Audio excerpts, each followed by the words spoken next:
అందరికీ నమస్కారం. సో ఈ సమావేశం అయినందుకు చాలా హ్యాపీగా ఉంది. ఫస్ట్ థింగ్, ఎందుకంటే ఇలాంటి సమావేశాలు జరగాల్సిన అవసరం ఉంది. కోర్స్ ఇక్కడ రెండు అంశాలు ఉంటాయి. మనం ఖండించేది ఖండించాల్సిందే, మనం ఏ దారిలో వెళ్తున్నామన్నది మనం కూడా ఒకసారి ఆత్మపరిశీలన చేసుకోవాల్సిందే. ఇది ఎప్పటికప్పుడు జరుగుతూనే ఉండాలి. ఫైట్ ఒకవైపు చేయాలి, రెండో వైపున మనం కరెక్ట్ వేలో వెళ్తున్నామా అన్నది కూడా చూసుకోవాల్సిన బాధ్యత మన మీద కూడా ఉన్నది. దాంట్లో రెండో ఆప్షన్ లేదు. పాయింట్కి వద్దాం. రేవంత్ రెడ్డి ఇది ఆయన రెండో స్టేట్మెంట్ అనుకుంటా, నాకు తెలిసి సేమ్ ఇదే స్టేట్మెంటు గతంలో ఒక సమావేశంలో అసెంబ్లీలోనే మాట్లాడడం జరిగింది. ముందు వరుసలో కూర్చోవడం, వెనక వరుసలో కూర్చోవడం, ముందుకొచ్చి కూర్చుంటున్నారని. అసలు ఎంట్రీ ఎక్కడుంది నాకు అర్థం కావట్లే, ఎవరొచ్చి కూర్చున్నారో నాకు అర్థం కావట్లే. నేను ఒక్కసారి ఏమో ముఖ్యమంత్రి ప్రెస్ మీట్కి ఒక్కసారి వెళ్ళడం జరిగింది. ఆ సమావేశంలో నేను ఒక క్వశ్చన్ అడిగినా అనుకుంటా. అసలు ఆ తర్వాత వెళ్ళాలనుకోలేదు, నేను వెళ్ళలేదు.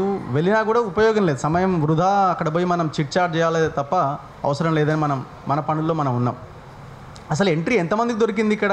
ఎవరు వెళ్ళారు మరి? ఇక్కడ ముందు వరుసలో కూర్చున్న వాళ్ళు ఎవరు? బస్ ఎవరైనా ఉన్నారా? ఇప్పుడు లేదు, అప్పుడు లేదు, ఎప్పుడూ లేదు. అసలు అవకాశం ఎంట్రీయే లేదు కదా. మరి ఆ ముందు వరుస అన్నది ఎందుకు వచ్చింది అని అంటే వాళ్ళు భయపడుతున్నారు. డిజిటల్ మీడియాకి, సోషల్ మీడియాకి, యూట్యూబ్ జర్నలిస్టులకి భయపడుతున్నారు. సో ఇవాళ మెయిన్ స్ట్రీమ్ మీడియా మొత్తం అమ్ముడుపోయిందని మనం చెప్పడం కాదు కదా. రేవంత్ రెడ్డి అపోజిషన్ లీడర్గా ఉండి ఆయన చెప్పిన మాటనే. యూట్యూబ్ ఆన్ చేస్తే ఒక మై TV9 వాళ్ళు ఒక వార్త రాసినప్పుడు గోపనపల్లి భూములకు సంబంధించి ఎంత పెద్ద మాట మాట్లాడిండో సోషల్ మీడియాలో ఉంటుంది. పచ్చి బూతులు ఆయన ఆ రోజు ఉపయోగించడం జరిగింది. మీ డాష్ అని కూడా మాట్లాడిండు. సో ఆ రోజు మీరే అన్నారు మొత్తం శాటిలైట్ మీడియా మొత్తం అమ్ముడుపోయింది, కేసీఆర్ చేతుల్లో ఉంది అని. ఆ రోజు మీరు అధికారంలోకి రావడానికి కారణమైంది కేవలం సోషల్ మీడియా, డిజిటల్ మీడియా, ఈ యూట్యూబ్ ఛానల్స్ మాత్రమే. సో మేము చాలా స్టోరీస్ చేసిన సందర్భంలో కూడా చాలా ఉపయోగపడ్డది మీకు. ఒక రకంగా చెప్పాలంటే 100% ఉపయోగపడ్డది మీకు అందరికీ. ఇప్పుడు మీరు ఏం చేయాలంటే ఇమీడియట్గా మీరు మీ పార్టీ సోషల్ మీడియాలో మేము బంద్ చేస్తున్నామని మీరు ఒక దాన్ని ఏమంటారు, ఒక ఫత్వా జారీ చేయండి. ఫత్వా మీన్స్ అదే ఒక గెజిట్ లాంటి నోటిఫికేషన్ ఇచ్చేసుకోండి మీ పార్టీలకు. మీరు మా పార్టీ ఆఫీసులో సోషల్ మీడియా టీంలు ఉండవు, మేము ఇన్స్టాగ్రామ్లకి, ఫేస్బుక్లకి, లేకపోతే యూట్యూబ్లకి మేము వ్యతిరేకము అని మీ పార్టీ గైడ్లైన్స్లో పెట్టుకోండి ఇమీడియట్గా. ఎవరైతే డిజిటల్ మీడియా వద్దు అనుకున్న వాళ్ళు ఉన్నారో మీ పార్టీ గైడ్లైన్స్లో ఇది ఇమీడియట్గా చేర్చుకోవాల్సిన అవసరం ఉన్నది. తక్షణమే ఏదైనా ఒక మంచి ప్రోగ్రామ్ చేసినప్పుడు మీరు కొన్ని యూట్యూబ్ ఛానల్స్ని వాళ్ళతో మాట్లాడుకొని బయట్లు తీసుకొని వాటిని పబ్లిక్లోకి పంపించి దాన్ని ఉపయోగించుకోవడానికి ఆ రకంగా వాడుకుంటున్నారే. ఏదైనా ఒక నెగిటివ్ అంశం వచ్చినప్పుడు దాన్ని డైజెస్ట్ చేసుకోలేకపోతున్నారు. మేము చాలా గర్వంగా చెప్తున్నాను. నేను మొన్న వర్టెక్స్ అనే ఒక వెంచర్లో ఒక వార్త ఇస్తే అది పెద్ద వైరల్ అయింది. 25 ఎకరాల అసైన్డ్ ల్యాండ్, గవర్నమెంట్ ల్యాండ్లో ప్రభుత్వం వెళ్ళి బోర్డులు పెట్టింది. 200 కోట్ల భూమిని కాపాడింది డిజిటల్ మీడియా. సో ఇది ఒక సాటిస్ఫాక్షన్. చూపించండి ఏ శాటిలైట్ ఛానల్ ఏం వార్తలు రాస్తుందో. చివరికి మేము అందులోకి వెళ్తే శాటిలైట్ ఛానళ్ళ వ్యక్తులు అక్కడ బ్రోకర్ల కింద పనిచేస్తున్నారు.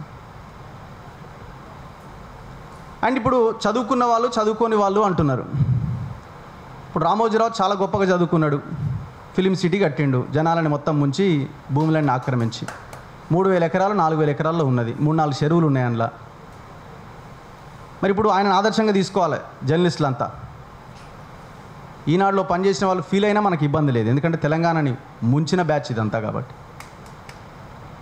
రాధాకృష్ణ, కిరోసిను ఏవో రకరకాలుగా మాట్లాడతారు.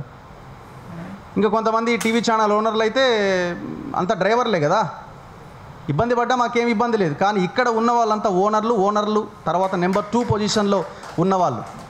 మీ ఓనర్లు ఏ పరిస్థితిలో ఉన్నారు, మేము ఓనర్లుగా ఉన్న వాళ్ళం ఏ పరిస్థితిలో ప్రజల కోసం పనిచేస్తున్నాం కంపేర్ చేసుకోండి ఒకసారి. మీవి శాటిలైట్ ఛానళ్ళు 100 కోట్లతో పెట్టి నడిపిస్తున్న ఛానళ్ళు, 10-15 మంది ఎంప్లాయీస్ని పెట్టుకొని రాష్ట్రంలో ఉన్న ప్రజల్ని చైతన్యం చేస్తున్న సైనికులం డిజిటల్ మీడియా సైన్యం. సో రాబోయే రోజుల్లో డిజిటల్ మీడియా ఈ జర్నలిస్టులు థ్రెట్ అని భావించి వాళ్ళ నోటి వెంట ఈ వ్యాఖ్యలు వస్తున్నాయి. ఒక లైన్ గీస్తున్నారు శాటిలైట్ మీడియాకి జర్నలిస్టులకి అండ్ యూట్యూబ్లో పనిచేస్తున్న జర్నలిస్టులకి మధ్య ఒక లైన్ గీస్తున్నారు. ఇప్పుడు అందరినీ ఒకే ఘాటిన కట్టేస్తున్నారు. మీరు ఒకవేళ మీరు మాట్లాడాలనుకుంటే ఇగో ఫలానా పార్టీ ఫలానా ఛానల్ వాళ్ళకి సంబంధించి ఏదో మాట్లాడుతున్నారు, వాళ్ళ గురించి మీరు మాట్లాడుకోండి, పార్టీల గురించి మాట్లాడుకోండి, మీరు వాళ్ళ గురించి మాట్లాడండి, వాళ్ళు మీ గురించి మాట్లాడుకుంటారు. కానీ మొత్తం వ్యవస్థను గాడిన కట్టేసి ఇక మీరు జర్నలిస్ట్ యూట్యూబ్లో పనిచేసే వాళ్ళంతా ఇంతే అంటే, ఇప్పుడు ఆయన రవీష్ కుమార్ అని ఒక senior most journalist national channel నుంచి వచ్చిన ఆయన అంటే ఇక ఆయన కూడా ఇక అంతేనా? ఆయనకు చదువు రాదు, ఆయనకు తెలివి లేదు, అట్లాంటి వాళ్ళని కూడా అదే ఘాటిన కట్టాలా? అండ్ దట్టు మనం కూడా ఒక్కసారి ఎవ్రీడే ఒకసారి మనం చెక్ చేసుకుంటూ ఉండాలి.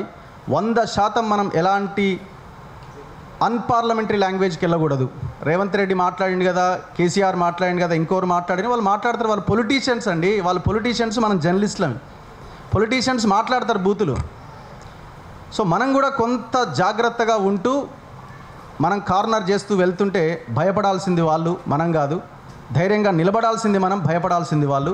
భయపెట్టే పొజిషన్లో మనం ఉన్నాం, వాళ్ళు భయపెట్టాలని చూస్తున్నారు. నిలబడాల్సిన పొజిషన్లోకి మనం రావాలి. ఈ పోరాటాన్ని ఇంకా మరింత బలంగా ముందుకు తీసుకెళ్లాల్సిన అవసరం ఉంది. Thank you very much. Thank you అన్న.